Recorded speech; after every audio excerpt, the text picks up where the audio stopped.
그는 근본 하나님의 본체시나 하나님과 동등됨을 취할 것으로 여기지 아니하시고 오히려 자기를 비워 종의 형체를 가지사 사람들과 같이 되셨고 사람의 모양으로 나타나사 자기를 낮추시고 죽기까지 복종하셨으니 곧 십자가에 죽으심이라. 아멘. 세상에 태어난 모든 사람은 한 사람도 예외 없이 죄를 가지고 태어납니다. 우리 태준이 죄 있어요? 우리 아은이 죄 있어요? 네. 우리는 모두 죄를 가지고 태어났어요. 그런데 예수님을 믿게 된 이후로 우리 안에 있는 모든 죄는 깨끗이 씻겨지게 되었죠. 그러나 예수님을 믿기 전에는 우리는 이 땅에 태어나는 그 순간부터 죄를 가지고 태어난 죄인인 것입니다. 아무리 타고난 성품이 좋아서 모든 사람에게 온유하고 친절하고 예의 바르다 할지라도 타인의 고통과 슬픔에 민감하게 공감하며 어려운 사람들을 도와주는 일에 열심을 내는 사람이라 할지라도 사람은 누구나 하나님 앞에서 죄인일 수밖에 없다라는 것입니다. 저는 죄를 지은 게 없습니다. 억울합니다. 라고 하나님을 향해 소리친다 하여도 하나님 앞에서 사람이 죄인이라는 사실에는 변함이 없다라는 것이죠. 왜 그렇습니까? 원인은 매우 간단합니다. 창세기의 말씀이 우리에게 증언하고 있는 것처럼 인류의 조상인 아담이 하나님과 맺은 행위 언약을 깨트렸기 때문입니다. 하나님은 아담을 인류의 대표자로 세우시고 아담 안에 있는 온 인류와 함께 언약을 맺으셨습니다. 하나님이 주신 언약은 하나님과 약속을 지키면 영원한 생명을 주고 모든 피조 세계를 다스리는 하나님의 영광에 참여할 수 있는 은총을 주시는 것이었습니다. 영원한 생명을 얻어 영원토록 하나님과 교제하며 하나님의 뜻대로 피조 세계를 다스리며 날마다 그리고 영원토록 사람의 손을 통하여 하나님이 창조하신 피조 세계가 더욱 새롭고 아름다운 모습으로 성장하고 번성해가는 일들을 주관하고 다스리는 그 기쁨과 즐거움이 끊이질 않는 천국의 삶을 살게 되는 것이었습니다. 여러분 한번 상상해 보십시오. 우리가 어떤 새로운 것을 만들어내면 어때요? 보람이 있고 기쁨이 있죠. 그리고 또 희열이 있잖아요. 그런데 하나님 나라 천국에서는 이러한 일들이 우리를 통하여 매일 새롭게 일어나게 되는 것입니다. 하나님이 주신 피조 세계를 하나님께서 사람에게 다스리라 라고 하셨잖아요. 하나님의 뜻에 따라서 하나님이 창조하신 모든 피조 세계를 또 다스리고 또 지키고 또 섬기며 나아갈 때에 그 가운데 하나님이 주시는 큰 기쁨과 그 놀라움이 매일매일 새롭게 이어진다는 것입니다. 그런 천국에서 사람은 하나님과 함께 살아야만 했던 존재였습니다. 아담 또한 하나님이 맺으신 이 언약 안에 담겨진 이 놀라운 영광에 대하여 이미 알고 있었을 것입니다. 그런데도 아담은 하나님과의 약속을 적극적인 자세로 깨트려 버린 것이죠. 무엇을 위해서였습니까? 아담 스스로 하나님과 같이 되려고 하는 욕심이 있었기 때문이었습니다. 하나님처럼 되고 싶다는 그 막연한 욕심의 불씨가 뱀의 유혹을 만나자 도화선이 되어서 아담을 걷잡을 수 없이 폭주하게 만들어 버린 것입니다. 이로 인해 아담과 온 인류는 하나님이 창조하신 그 고귀한 지위에서 떨어지고 말았습니다. 그래서 사람은 태어날 때부터 죄인으로 태어나게 되는 것입니다. 우리는 이 사실을 정말 분명히 알고 있어야 합니다. 인간의 본성이 어떠한가, 인간의 본질에 대한 것을 우리가 바로 알 때에 이 세상에서 벌어지는 모든 일들에 대해서도 균형 있는 판단을 할 수가 있기 때문인 것이죠. 죄를 지었기 때문에 죄인이 아니라 죄인이기 때문에 죄를 짓게 되는 것입니다. 그러나 우리가 사는 이 세상은 어떻게 생각합니까? 성경이 가르치고 있는 이 인간의 본질에 대하여 부인을 하는 것이죠. 억측이다라고 그렇게 주장합니다. 분명 믿음 없이 육신의 눈으로만 성경을 볼 때에는 이러한 반응이 당연하다고 할 수가 있습니다. 그러나 성경의 가르침을 부인하는 사람들 또한 그들 속으로는 인간의 본성이 참으로 선하지 않다라는 것을 어느 정도는 느끼고 알고 있다는 것이죠. 오랜 시간 인류의 역사를 통해 사람은 결코 선하지 않으며 순결할 수 없다는 것을 경험을 통하여 배워왔기 때문입니다. 그래서 이런 속담이 있지 않습니까? 10길 물속은 알아도 한길 보라 해야 되는데 한길 사람 속은 모른다. 그렇죠. 이런 속담이 괜히 나왔겠어요? 경험을 통해서 사람이 어떤 존재인가를 어느 정도 알았기 때문에 이런 속담들이 나오게 된 것이죠. 이렇듯 인류의 역사가 사람의 본성이 이렇듯 부패했음을 증명하고 있음에도 불구하고 사람들은 계속해서 성경의 가르침을 부인하고 있는 것입니다. 이것이 진정으로 인류가 타락하여 비참해져 있다는 것을 우리에게 보여주고 있는 것이죠. 자신이 지금 얼마나 위태롭고 위험하고 비참한 처지에 놓여 있는가를 전혀 모르고 있는 것입니다. 마치 죄로 부패한 사람의 마음은 구겨진 도화지와 같다라고 할 수가 있습니다.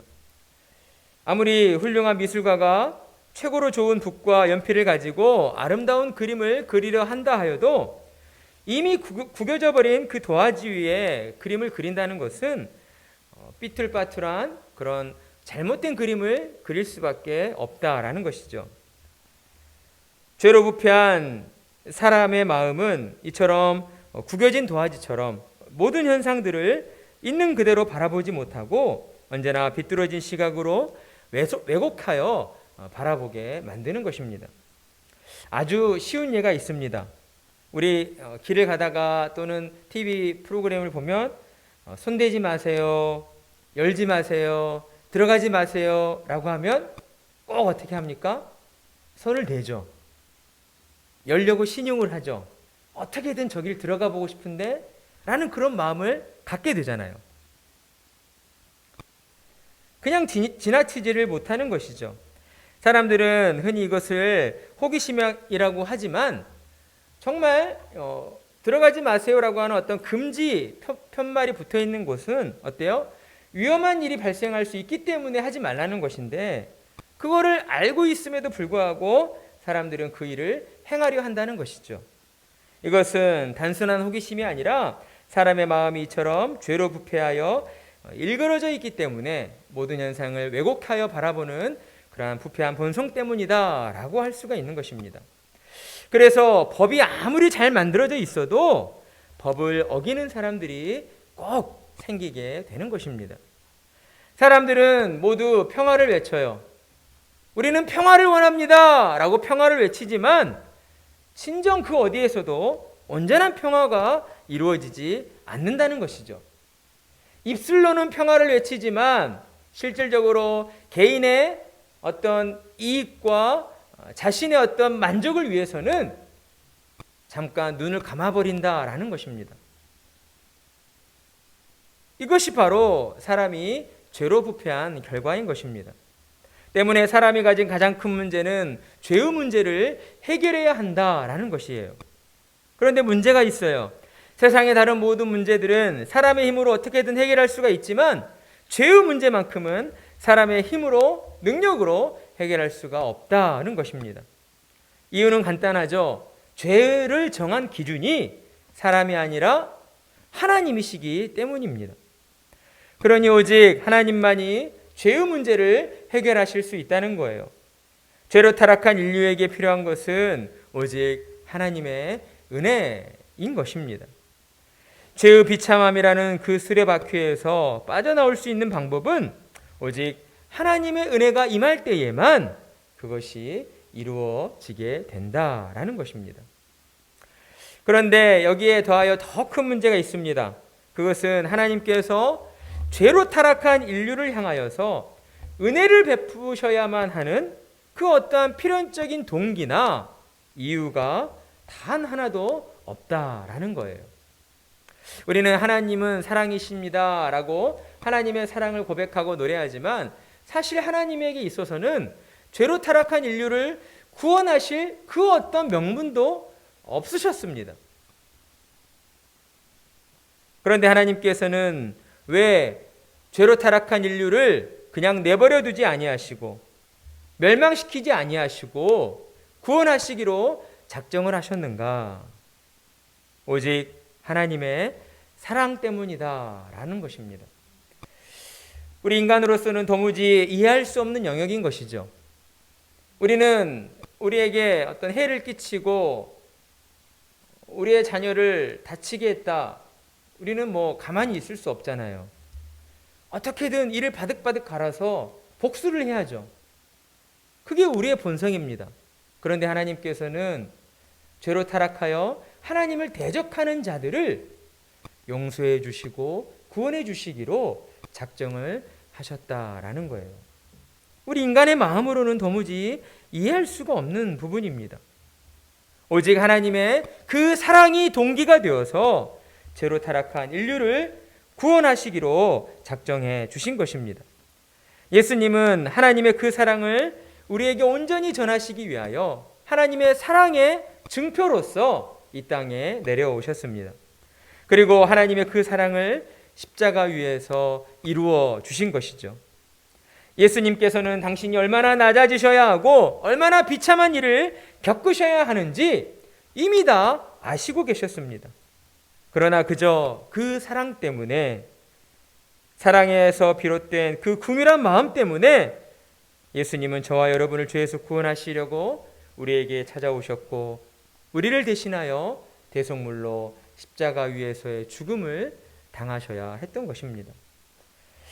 예수님께서도 마태복음 20장 28절로 다음과 같이 말씀하셨습니다. 인자가 온 것은 섬김을 받으려 함이 아니라 도리어 섬기려 하고 자기 목숨을 많은 사람의 대속물로 주려 함이니라. 예수님은 하나님과의 교제가 끊어지고 하나님의 진노와 저주 아래에서 온갖 고난과 수모를 겪으시다 십자가에서 죽으시고 음부에까지 떨어지셔야 하는 죄인의 처지로 이 땅에 내려오신 것입니다.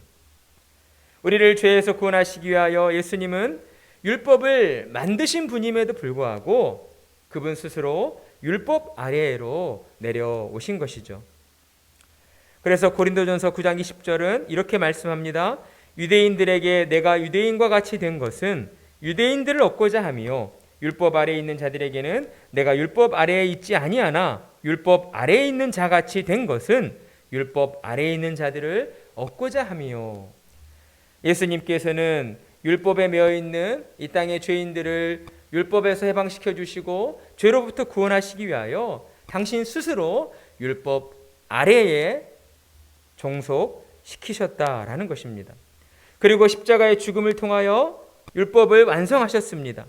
더 이상 그 누구도 율법을 통하여 정죄받지 못하도록 우리에게 은혜를 베풀어 주신 것이죠. 그러니 우리는 이제 더 이상 율법에 속한 자가 아니요 그리스도 안에서 복음에 속한 자가 되었습니다. 예수님은 우리의 기쁨과 감사의 제목이 되어주시기 위하여 그 모든 고통과 시련들을 참아내 주신 것입니다. 오늘 이 시간 우리 가운데 마음의 공허함과 허전함으로 힘들어하시는 분이 있습니까? 그렇다면 믿음의 눈을 들어 예수님의 십자가를 바라보시기 바랍니다. 그저 믿음의 눈으로 바라보시기만 하면 되는 것이죠. 우리의 힘으로 안 되는 일을 붙잡으려고 우리가 애쓸 필요가 없는 것입니다. 예수님께서 우리에게 복음의 은혜를 베풀어 주셨기에 우리는 그저 예수님만을 믿고 의지하며 예수님의 십자가만을 바라보면 된다라는 것입니다.